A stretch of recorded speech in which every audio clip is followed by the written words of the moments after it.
नमस्कार, स्वदेश न्यूज की खास पेशकश में आप सभी का स्वागत है। मैं हूं आपके साथ भागीरथ साहू। देश के साथ ही मध्य प्रदेश में भी लोकसभा चुनाव का घमासान तेज है। आरोप प्रत्यारोप का दौर चल रहा है। विपक्ष यानी इंडिया गठबंधन और कांग्रेस लगातार पीएम मोदी पर निशाने साधते हुए कह रहे हैं कि आज संविधान और लोकतंत्र खतरे में है। विपक्ष के नेता सभाओं के दौरान और भी कई आरोप प्रधानमंत्री नरेंद्र मोदी पर लगा रहे हैं। भाजपा सहित पीएम तीसरी बार सत्ता में आने को लेकर आश्वस्त हैं, तो वहीं राहुल एक बयान में कह चुके हैं कि यदि भाजपा इस बार जीती तो देश में आग लग जाएगी। अब इसी पर मध्य प्रदेश के पूर्व मुख्यमंत्री शिवराज सिंह चौहान ने निशाना साधा है। कहा है कि खतरे में लोकतंत्र नहीं है, संविधान सुरक्षित हाथों में है। खतरे में अगर कोई है तो वो कांग्रेस है। कांग्रेस गर्त में जा रही है। शिवराज ने कहा कि ये बार बार बात करते हैं कि जेल भेज रहे हैं। आज मैं सवाल पूछना चाहता हूं, 17 साल की उम्र में मुझे इमरजेंसी में जेल भेजा गया था। स्वर्गीय इंदिरा गांधी जी की सरकार थी। संविधान को तार तार किसने किया था? लोकतंत्र का गला किसने घोटा था? उस वक्त कांग्रेस ने निरपराधों को जेल भेजा था। राहुल को निशाने पर लेते हुए शिवराज ने कहा, राहुल गांधी अजीबोगरीब बयान दे रहे हैं कि भाजपा जीती तो देश में आग लग जाएगी। ये लोग हर अच्छे काम का विरोध करते हैं। भाजपा अपने रिपोर्ट कार्ड के आधार पर जनता के बीच जा रही है। आज भारत का संपन्न और समृद्धशाली है और अब की बार हम 400 पार हैं, ये जनता कह रही है। कुल मिलाकर कहा जा सकता है कि चुनावी रण में बयानों के तीर एक दूसरे पर चल रहे हैं।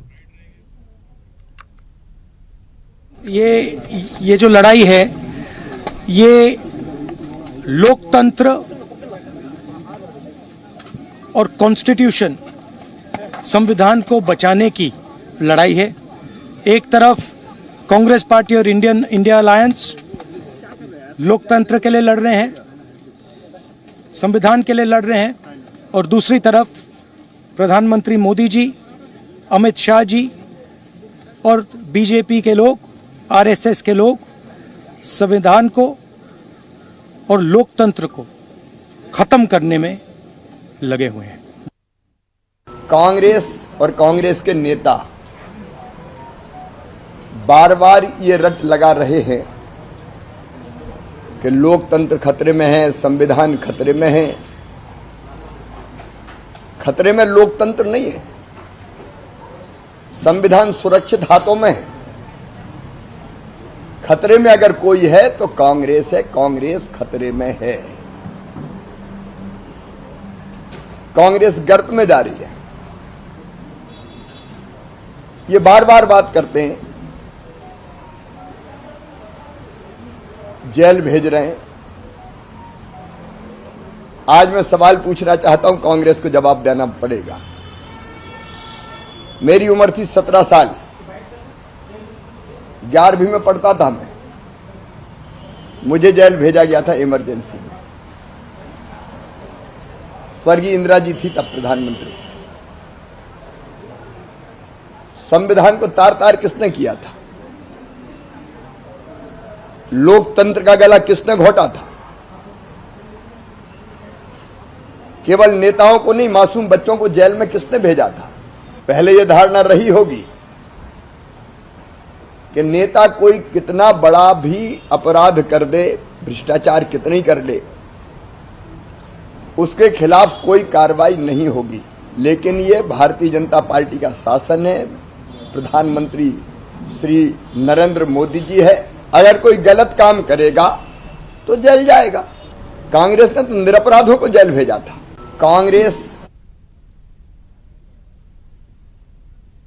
तो आपने राहुल गांधी और शिवराज सिंह चौहान दोनों का आपने बयान सुना। एक तरफ लोकतंत्र को खतरे में बताया जा रहा है तो दूसरी तरफ कहा जा रहा है कि संविधान और लोकतंत्र दोनों सुरक्षित है। चलिए, इससे खास मुद्दे पर हम चर्चा शुरू करते हैं। जो मेहमान हमारे साथ मौजूद हैं, मैं उनका आप लोगों से तारुफ करा देता हूं। हमारे साथ हैं बीजेपी से मीडिया पैनलिस्ट गुंजन चौकसी जी, कांग्रेस नेता संजय शर्मा जी और सीनियर एडिटर मुक्ता पाठक जी। मुक्ता जी, आपसे शुरुआत करना चाहेंगे चर्चा की। जिस तरह से कांग्रेस लगातार बीजेपी पर, केंद्र सरकार पर आरोप लगा रही है और जनता से अपील कर रही है कि लोकतंत्र खतरे में है, संविधान को सुरक्षित करना है, इसलिए आप हमें इंडिया गठबंधन को आप वोट करिए, और बीजेपी को, मोदी सरकार को खाड़ फेंक रही। दूसरी तरफ शिवराज सिंह चौहान ने कहा है कि लोकतंत्र खतरे में बिल्कुल नहीं है, ये संविधान सुरक्षित है, लोकतंत्र सुरक्षित है। और अब सवाल ये उठने लगा है कि क्या वाकई लोकतंत्र खतरे में है या फिर कांग्रेस खतरे में है? जी बिल्कुल भागीरथ जी, अगर देखिए जैसे ही चुनाव आते हैं उस समय हम देखते हैं कि दोनों पार्टी रहती हैं वो बयानों के तीर शुरू हो जाते हैं और हम राहुल गांधी को लगातार सुन रहे हैं कि वो लगातार क्वेश्चन कर रहे हैं बीजेपी गवर्नमेंट पर, बीजेपी गवर्नमेंट की वर्किंग पर। लगातार वो इस तरह के बयान उनके आ रहे हैं, जैसे अभी आपने भी सुनाया कि अगर इस बार फिर से बीजेपी जीतती है, नरेंद्र मोदी प्रधानमंत्री बनते हैं तो देश में आग लग जाएगी।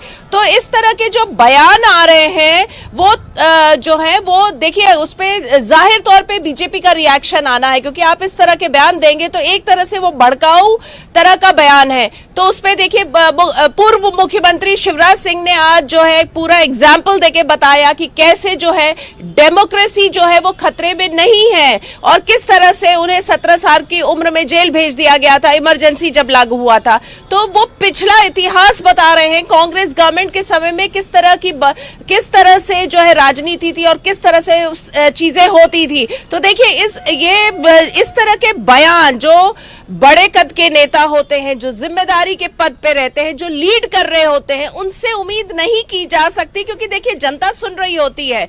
आपको सोच समझ के बोलना है, चाहे वो हम कांग्रेस की बात करें या बीजेपी की बात करें, तो दोनों को रिस्पॉन्सिबल रहना पड़ेगा कि हम किस तरह के बयान दे रहे हैं जनता के बीच में, किस तरह का मैसेज देने की कोशिश कर रहे हैं। तो चलिए हम बात करते हैं। और जो बीजेपी लगातार बार बार कह रही है, देखिए ये तो सच्चाई है, लगातार हम देख रहे हैं कि कांग्रेस में जो है जिस तरह से नेता लगातार छोड़ के बीजेपी का दामन थाम रहे हैं, चाहे वो हम केंद्र में देख रहे हैं, चाहे मध्य प्रदेश में हम लगातार देख रहे हैं। तो इस तरह की जो स्थिति दिख रही है वो एक भगदड़ की स्थिति तो कांग्रेस में है।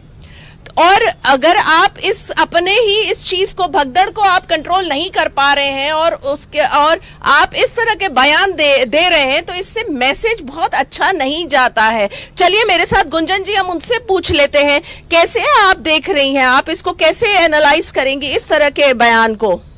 देखिए मुक्ता जी, लोकतंत्र हमारे देश का खतरे में नहीं है। अगर खतरे में कोई है तो वो कांग्रेस है। कांग्रेस अब एक ऐसी पार्टी है जिसका अस्तित्व खतरे में है, जिसका वजूद खतरे में है और उसके पीछे एक कारण है।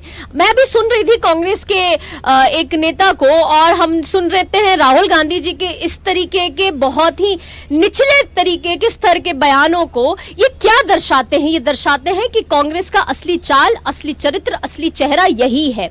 इनका कहना है कि नरेंद्र मोदी जी ने क्या किया है। मैं आपको बताती हूं, हमारे यशस्वी प्रधानमंत्री श्री नरेंद्र मोदी जी ने इस 10 वर्षों में देश के लिए क्या किया है। उन्होंने देश के लिए किया है, एक 11वें पैमाने पे था हमारा देश की आर्थिक व्यवस्था, उसे 10 वर्षों में 5वें नंबर पर लेकर आए हैं। ये किया है उन्होंने। इस देश के युवाओं का कल्याण किया, उन्होंने इस देश के गरीबों का कल्याण किया, उन्होंने देश की महिलाओं को सशक्त किया है। 33% रिजर्वेशन नारी शक्ति वंदन अधिनियम के तहत जो लेकर आए हैं वो मोदी जी हैं। आज महिलाओं को घर से लेके देश चलाने में अगर किसी के अहम भूमिका जो दी है वो भारतीय जनता पार्टी के नेतृत्व में नरेंद्र मोदी जी ने दी है। आज 370 हटाकर कश्मीर को अगर मुख्य धारा में देश के कोई लेके आए हैं वो मोदी जी लेकर आए हैं।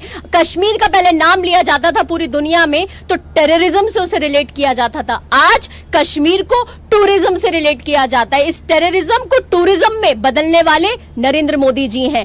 आज मैं अगर मुस्लिम महिलाओं के ट्रिपल तलाक जैसे अधिकारों की किसी ने बात की है वो मोदी जी ने की है। आज सीए जैसे कानून जो लेकर आए हैं वो मोदी जी लेके आए हैं। कई वर्षों से हमारे क्रिमिनल लॉ में बदलाव नहीं था, आज पूरे क्रिमिनल लॉ को, जस्टिस सिस्टम को किसी ने बदलने की कोशिश की है वो मोदी जी ने की है। देश के हर वर्ग, हर क्षेत्र, हर लिंग के लिए अगर किसी ने काम किया है वो नरेंद्र मोदी जी ने किया है। और ये सवाल करते हैं कि लोकतंत्र खतरे में है, लोकतंत्र खतरे में आप जैसे नेताओं के लिए है। मैं आपके चैनल के माध्यम से पूछना चाहूंगी सोनिया गांधी जी से, प्रियंका गांधी जी से, इनके नेता रणदीप सुरजेवाला ने कल क्या बयान दिया है कि एमपी और एमएलए जनता के सेवा के लिए बनाए जाते हैं, ना कि हेमा मालिनी जैसे चाटने के लिए बनाए जाते हैं। मेरी रूह कांप रही है इस तरीके के बयान बोलते हुए। लेकिन क्या सोनिया गांधी जी को शर्म नहीं आई कि इनके अपने नेता महिलाओं के लिए इतने अभद्र टिप्पणी करते हैं? मैं आपको याद दिला दूं, सुप्रिया श्रीनाथ जी ने कुछ दिनों पहले बयान दिया था, महिला होते हुए उन्होंने कंगना रनावत जी के भाव पूछे थे।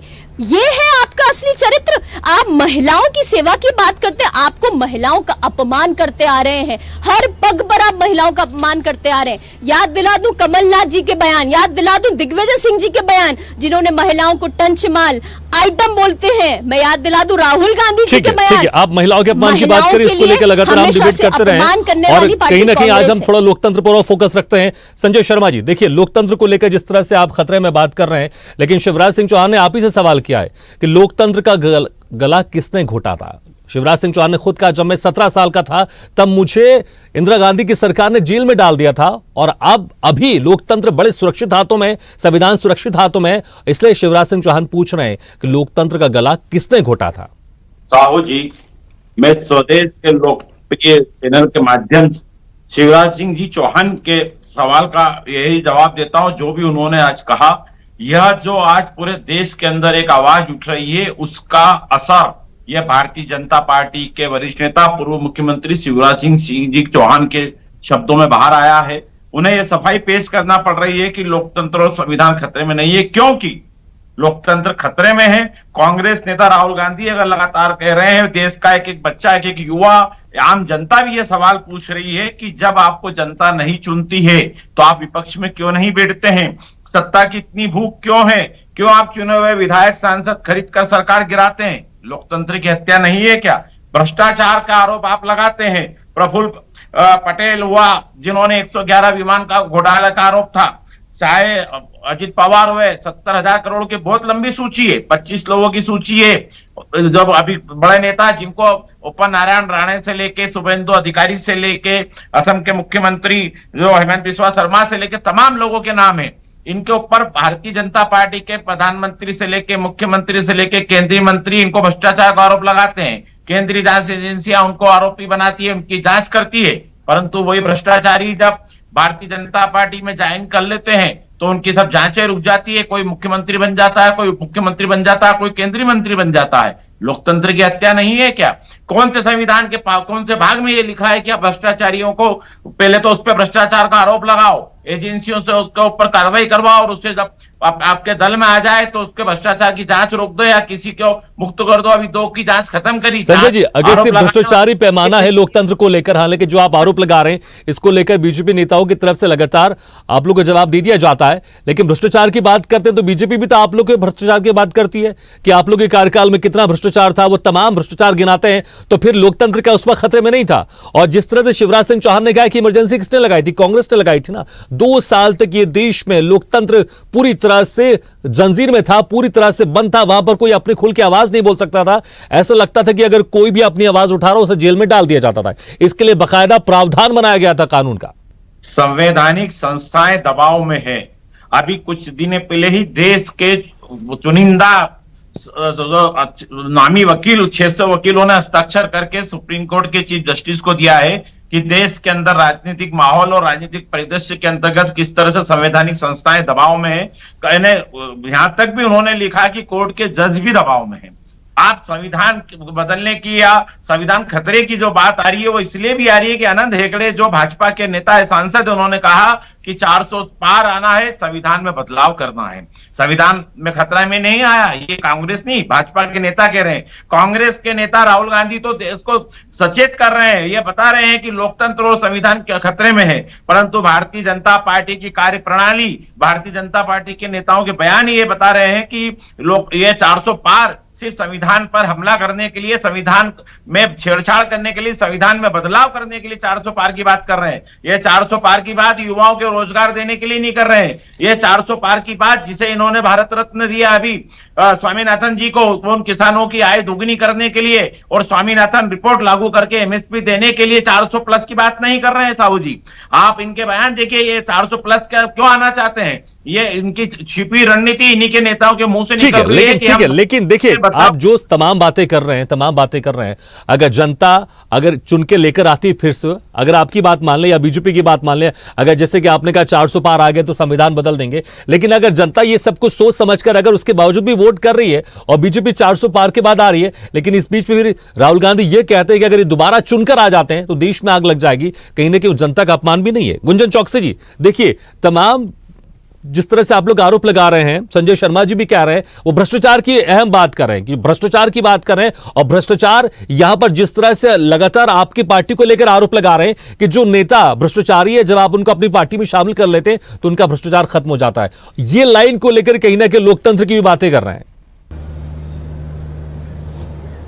देखिए भागीरथ जी, इनकी जो बातें हैं ये बहुत ही हास्यप्रद हैं। ये भ्रष्टाचार की बात करते हैं, पहले ये जवाब दें, 2G स्कैम पे जवाब दें। ये कॉमनवेल्थ गेम्स के जो भ्रष्टाचार इन्होंने किया था उस स्कैम पे जवाब दें।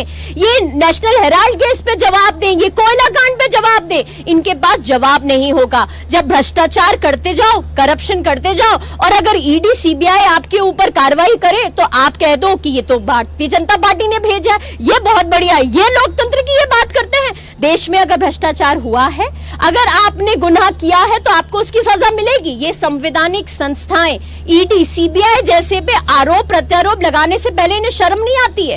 इन्हें इलेक्शन कमीशन पे आरोप लगाने से पहले शर्म नहीं आती है। जिस जगह पे ये चुनाव उस ईवीएम मशीन से जीतते हैं वहां ईवीएम ठीक होती है, जहां ये हारते हैं वहां ये ठीकरा हार का ईवीएम पे रोपते हैं, तब ये इलेक्शन कमीशन को गुनहगार मान लेते हैं। ये है कांग्रेस का असली चरित्र। ये पहले जवाब दें, उन बातों का जवाब दे कि जब अरविंद केजरीवाल जी के लिए भ्रष्टाचार की पहल किसने की थी। मैं आपसे पूछना चाहती हूं, कांग्रेस ने की थी। आज उसी अरविंद केजरीवाल के साथ कौन खड़ा है? कांग्रेस खड़ा। क्यों? क्योंकि ये सिर्फ हर चीज सत्ता, कुर्सी और अपने परिवार को बचाने के लिए कर रहे हैं। यही फर्क है कांग्रेस में और भारतीय जनता पार्टी में। कांग्रेस चुनाव जनता के लिए नहीं लड़ती, कांग्रेस चुनाव अपनी सत्ता के लिए लड़ती है। उदाहरण दूंगी, छिंदवाड़ा का उदाहरण देती हूं। कमलनाथ जी 45 वर्षों से वहां पे है। आज भी वो चुनाव छिंदवाड़ा का कमलनाथ जी के नाम पे लड़ा जाता है। आज अगर प्रतिनिधि किसी को बनाया जाता है तो नकुलनाथ जी को बनाया जाता है। ये जवाब दे कि इन 45 वर्षों में कांग्रेस के और किसी कार्यकर्ता ने छिंदवाड़ा के लिए काम नहीं किया। ये कब ये परिवारवाद खत्म होगा? कब गांधी परिवार का परिवारवाद खत्म होगा? सोनिया गांधी जी, प्रियंका गांधी जी, राहुल गांधी जी, क्या इनके अलावा किसी ने काम नहीं किया? कब कांग्रेस से ये कुर्सी परिवार से हटकर किसी कार्यकर्ता के हाथ में जाएगी? ये वजह है कि आज कांग्रेस का कार्यकर्ता निराश है, आज कांग्रेस का कार्यकर्ता हताश है। यही वजह है कि आज कांग्रेस का कार्यकर्ता माननीय यशस्वी प्रधानमंत्री नरेंद्र मोदी जी की जो विकसित राज्य की संकल्पना उन्होंने की है उससे आकर्षित होकर भारतीय जनता पार्टी में आ रहा है। जो राम राज्य की संकल्पना आपने और हम सबने की थी उसे साकार कौन कर रहा है? भारतीय जनता पार्टी कर रही है। उसके कारण आज कांग्रेस का व्यक्ति भारतीय जनता पार्टी में आ रहा है। और देखिए, आपने उससे सवाल किया था, भारतीय जनता पार्टी व्यक्ति नहीं विचार सर्वोपरि पार्टी है, जो विकास की नीयत से, ईमानदारी की नीयत से, ठीक है। लेकिन आपने जो बात की कि भ्रष्टाचार पर कार्रवाई नहीं होनी चाहिए, संजय शर्मा जी, अगर कोई भ्रष्टाचार का केस है, अगर कार्रवाई होती है, तो आप उसको कहेंगे क्या लोकतंत्र खतरे में है? सरकार का काम है, जो भी पार्टी केंद्र में बैठती है, सरकार में बैठती है, अगर कोई सामने अगर भ्रष्टाचार होता है उसकी जिम्मेदारी होती है भ्रष्टाचार को रोकना। अगर कोई एजेंसी अगर काम कर रही है, आप उसमें भले ये कह सकते हैं कि हमारे खिलाफ कार्रवाई हो रही है, दूसरे खिलाफ कार्रवाई नहीं हो सकती, इसके ऊपर डिबेट हो सकता है। लेकिन अगर कोई एजेंसी भ्रष्टाचार के ऊपर अगर कार्रवाई कर रही है तो उससे लोकतंत्र खतरे में कैसे आ जाएगा? मुझे आप बताइए। आप संजय जी, आवाज आ रही है आपको मेरी? लगता है हमारी आवाज नहीं पहुंच पा रही। मुक्ता जी, देखिए सवाल तो यहां पर उठता है, जिस तरह संजय शर्मा जी कह रहे थे कि भ्रष्टाचारियों की बात करें, हालांकि लगातार विपक्ष ये कहता रहा है कि जिन भ्रष्टाचारियों को लेकर आप उनके नाम गिनाते हैं, जब वो बीजेपी में शामिल हो जाते हैं उनका भ्रष्टाचार खत्म हो जाता है। हालांकि एक अलग डिबेट है, लेकिन जिस तरह से लगातार हम देख रहे हैं कि बड़े बड़े नेता ये कहते हैं कि ईडी के जो उनका गलत इस्तेमाल किया जा रहा, लेकिन अगर कुछ भ्रष्टाचार की अगर कहीं पर कुछ लग रहा है कि भ्रष्टाचार है, उसके ऊपर अगर कोई संस्था कार्रवाई कर रही है जो कि उसका काम है, अगर कोई संस्था जो अपना खुद का काम है अगर वो कर रही है, तो फिर विपक्ष की तरफ से ये कहना कि लोकतंत्र खतरे में है, तो लगता है कि जनता इनकी बातों को जो ये समझाना चाह रहे हैं वो समझ पाएगी, या फिर वो ये देखिए कि मोदी सरकार है भ्रष्टाचार के ऊपर कार्रवाई कर रही है। देखिए, लगातार हम ये देख रहे हैं कि लोकसभा चुनाव के ऐलान के बाद से ही लगातार इस तरह के डिफेंसिव स्टेटमेंट्स आ रहे हैं। देखिए, सबसे पहले तो पूर्व मुख्यमंत्री दिग्विजय सिंह ने अगले दिन ही ईवीएम पे सवाल खड़ा कर दिया था। उम्मीदवार की भी घोषणा नहीं हुई थी, उम्मीदवारों की भी। राहुल गांधी लगातार इस तरह के स्टेटमेंट्स दे रहे हैं। लगातार जितने भी कांग्रेस के नेता जो बीजेपी में जा रहे हैं, उनके लिए कांग्रेस के नेता यही कह रहे हैं कि ईडी के डर से और छापे के डर से और सीबीआई के डर से जा रहे हैं। ठीक है, लेकिन क्या इस वक्त कांग्रेस को आत्मचिंतन आत्ममंथन नहीं करना चाहिए? सबसे बड़ी पार्टी रही है, इतनी पुरानी पार्टी रही है, जिसका इंडिया फ्रीडम मूवमेंट में इतना बड़ा योगदान रहा है, उसके बाद ऐसा कीजिएगा, उसके बाद ऐसा क्या हुआ है कि लगातार हम देख रहे हैं कि कांग्रेस के सभी नेता पलायन कर रहे हैं बीजेपी की तरफ। और जितने भी कांग्रेस के नेता जो बीजेपी में आते हैं, जब भी हम उनसे बात होती है, बात करते हैं, तो ये कह रहे हैं कि पार्टी में जो है अब जो एक मोटिव था, जो उसकी पॉलिसीज थी, अब वो नहीं रही। और जो राम मंदिर का इशू है, जिस तरह से राम मंदिर इशू जो है वो कांग्रेस पे बैकफायर कर गया है, और वो भी कारण रहा है कि इतने सारे नेता लगातार बीजेपी में जा रहे हैं। और जो आपने अभी सवाल पूछा कि क्या ईडी सीबीआई इनको अपना काम नहीं करना चाहिए, तो क्यों नहीं करना चाहिए? बिल्कुल करना चाहिए। अगर आप ईडी और सीबीआई के वर्किंग पे इस वक्त सवाल उठा रहे हैं, जब बीजेपी केंद्र में है, तो ऐसे ही बहुत सारे इंसिडेंट्स हैं जब कांग्रेस केंद्र में थी, एनडीए की सरकार केंद्र में थी, तो ये आरोप प्रत्यारोप तो चलता ही रहेगा। क्या उस समय छापे नहीं पड़ते थे?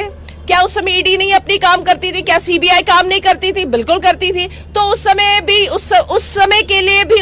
उनकी वर्किंग के लिए कांग्रेस के इन्हीं नेताओं को सवाल उठाना चाहिए, जो अभी उठा रहे हैं कि ईडीआई और सीबीआई का जो है वो काम नहीं कर रही है, दबाव में काम कर रही है। हर चीज दबाव में नहीं होती है, इतनी बड़ी बड़ी संस्थाएं हर चीज दबाव में नहीं करती हैं। तो जो डिफेंसिव स्टेटमेंट्स हमें लगातार कांग्रेस के नेताओं से मिल रहा है, तो वो क्या दिखा रहा है, वो क्या मैसेज दे रहा है जनता को, ये समझना पड़ेगा। बिल्कुल, वाकई। लेकिन संजय जी देखिए, जिस तरह से लगातार आप यहां पर भ्रष्टाचार की बात करते हैं, लेकिन भ्रष्टाचार को लेकर जब कार्रवाई होती है वो फिर आप लोकतंत्र खतरे में बात करते हैं। अब लोकतंत्र को लेकर यहां पर जब भी आप जिक्र करेंगे लोकतंत्र खतरे में, तो बीजेपी के पास आपकी इमरजेंसी भी है। वो सीधे इमरजेंसी को लेकर आते कि इमरजेंसी में आपने सही मायने पे लोकतंत्र का गला घोटा था। आप इसको कैसे जनता को कन्विंस कर पाएंगे कि जो हमने किया था वो सही है, या फिर जो अभी हो रहा है वो गलत है? साहू जी, जो आप भारतीय जनता पार्टी के वरिष्ठ नेता, देश के प्रधानमंत्री महाराष्ट्र के दौरे पे जाते हैं, वहां के एनसीपी के नेता लगाते हैं सिंचाई घोटाले का, और वो जब एनसीपी को तोड़कर जब भारतीय जनता पार्टी का समर्थन कर देते हैं, तो वो प्रदेश के भारतीय जनता पार्टी के समर्थन से उप मुख्यमंत्री बन जाते हैं। यह लोकतंत्र की हत्या नहीं है क्या? एजेंसी ने क्या, या तो भारतीय जनता पार्टी इस चीज को स्पष्ट करे कि जो सीबीआई ने और अजित पवार को, जो ईडी सीबीआई जो भी जांच एजेंसियों ने अजित पवार को जो दोषी बनाया है, उनपे जो चार्जशीट दायर की है, उनके ऊपर जो पूछताछ की, जो आरोप लगाए, क्या वो झूठे थे? वो क्या भ्रष्टाचार नहीं था? और वो भारतीय जनता पार्टी में आ गए तो वो भ्रष्टाचार खत्म हो गए क्या? फिर भ्रष्टाचारी नहीं गए? यही लोकतंत्र होने का आज देश का युवा पूछ रहा है। ठीक है, तो अगर मैं आपकी एक बात लाइन में समझूं कि अगर आपकी सरकार नहीं बन पा रही है, और जहां आपकी सरकार है, अगर सरकार बनी बनाई सरकार वहां से बिखर कर आपके नेता दूसरे पार्टी में चले जाते हैं और बीजेपी की सरकार बन जाती है, तो आप इसको यह पेश करने की कोशिश करें जनता के सामने कि इसलिए लोकतंत्र खतरे में है। संक्षेप में ऐसा है साहू जी, जितने नेता गए उनकी सूची भी तो आप देख ले, जो गए हैं वो। ठीक है, चलिए। तो जिस तरह से मुझे लगता है यहां पर जनता के ऊपर छोड़ देना चाहिए हमें कि आखिर जो पक्ष कह रहा है कि लोकतंत्र बिल्कुल सुरक्षित हाथों में, विपक्ष कह रहा है कि लोकतंत्र खतरे में है। जनता के सामने एक बहुत बड़ा हथियार है, वो अपने चुनाव में अपने मत का प्रयोग कर सकते हैं और पक्ष विपक्ष के साथ जा सकते हैं, वो पूरा उनका अधिकार है। बहुत बहुत शुक्रिया आपसे मेहमान गुंजन चौकसे जी, संजय शर्मा जी, मुक्ता पाठक जी, बहुत बहुत शुक्रिया हमारे इस खास चर्चा में शामिल होने के लिए। इसी के साथ हमारे इस खास चर्चा में फिलहाल इतना है, लेकिन खबरों का सिलसिला लगातार जारी है। आप देखते रहिए स्वदेश न्यूज, सबसे पहले देश।